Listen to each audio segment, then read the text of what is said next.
오늘 주신 말씀은 시편 78편 56절로 64절 말씀입니다.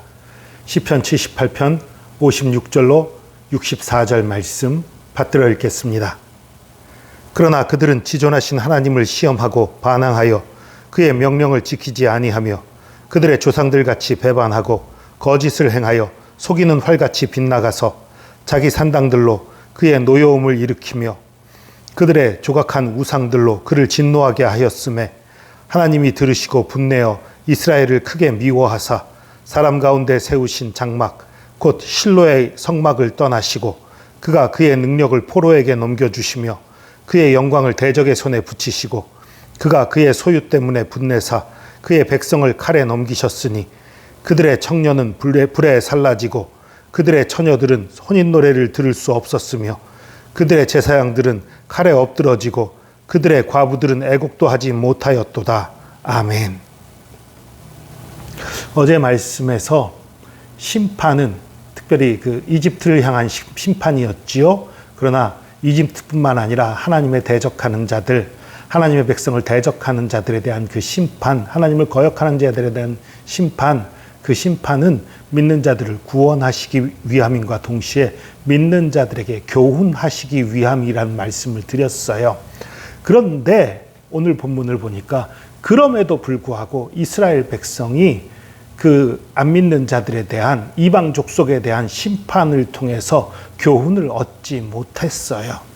왜냐하면 이방인들 저렇게 혼나네, 저들 저렇게 당하네, 우리는 택하신 백성이야, 우리는 택한 족속이니까 안 혼나. 그리고선 마음대로 산 거예요. 하나님 말씀에 순종치 않았던 거예요. 거역했던 거예요. 거기에 대해서 뭐라고 말하냐면 그들은 지존하신 하나님을 시험하고 반항하여 그의 명령을 지키지 아니하며. 지존하신 하나님을 시험한다는 게 무슨 소리예요? 이 정도는 괜찮지 않을까? 이 정도 좀 봐주시지?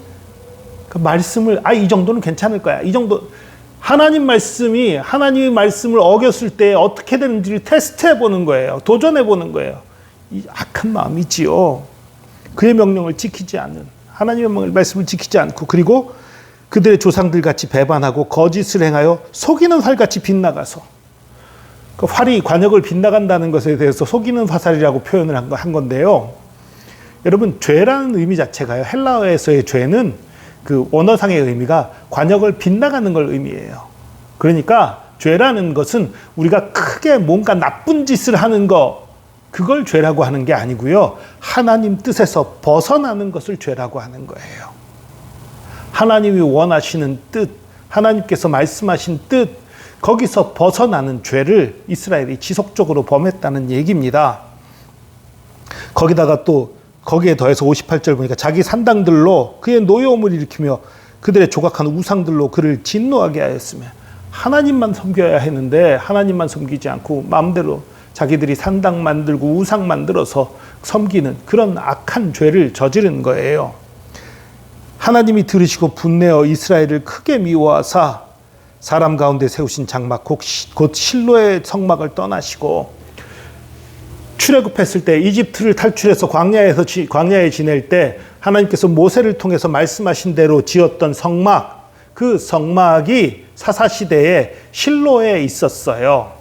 그 실로에 있는 성막을 떠나셨다는 거예요, 하나님이.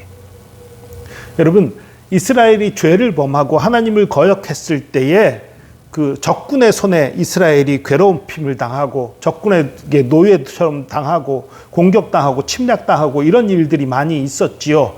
그 일에 대해서 많은 경우에 사람들이 그렇게 생각해요. 하나님을 떠났으니까 얘네들이 혼나는구나. 말은 틀린 말은 아니에요. 그런데 하나님이 이들을 혼내셨구나. 아니에요. 하나님이 떠나신 것뿐입니다. 무슨 소리냐면요, 우리가 많은 경우에 우리가 죄를 저질러서 하나님께 혼난다고 생각하는데요, 그게 아니에요. 하나님이 우리를 보호하고 계시다가 떠나시는 거예요. 우리가 더럽고 죄 가운데 있으니까 계속 같이 할 수 없어서 계속 우리를 붙들어주고 보호하던 손을 놓으시는 거예요, 잠시. 그러면 어떻게 되냐면 우리를 공격하려던 악의 무리들이 공격을 하게 되고 결국은 우리가 쓰러지고 넘어지고 괴롭힘 당하고 아픔을 겪게 되는 거지요. 그러다가 하나님 앞에 다시 부르짖으면 하나님 잘못했어요 하면 하나님께서 다시 우리 손을 붙들어 주시고 우리를 다시 일으키고 세워주시는 그런 거예요. 물론 드물게 하나님이 직접 우리를 치시는 경우가 있어요. 참다 못하시면 정말 우리를 바로잡고 싶으실 때에 직접 하나님의 손으로 우리를 치시는 경우가 없지는 않습니다. 그러나 대부분의 경우는 하나님이 우리를 치시는 게 아니라 우리가 하나님을 떠났음으로 인해서 하나님의 보호를 받지 못해서 당하는 거예요. 하나님은 정말 자비의 하나님이십니다. 끝까지 참고 또 참으시는 분이에요. 그럼에도 불구하고 우리가 재앙을 만나고 그럼에도 불구하고 우리가 아픔을 겪고 어려움을 겪는다는 것은 우리의 죄악이 정말 큰 것입니다. 물론 내 죄가 아닌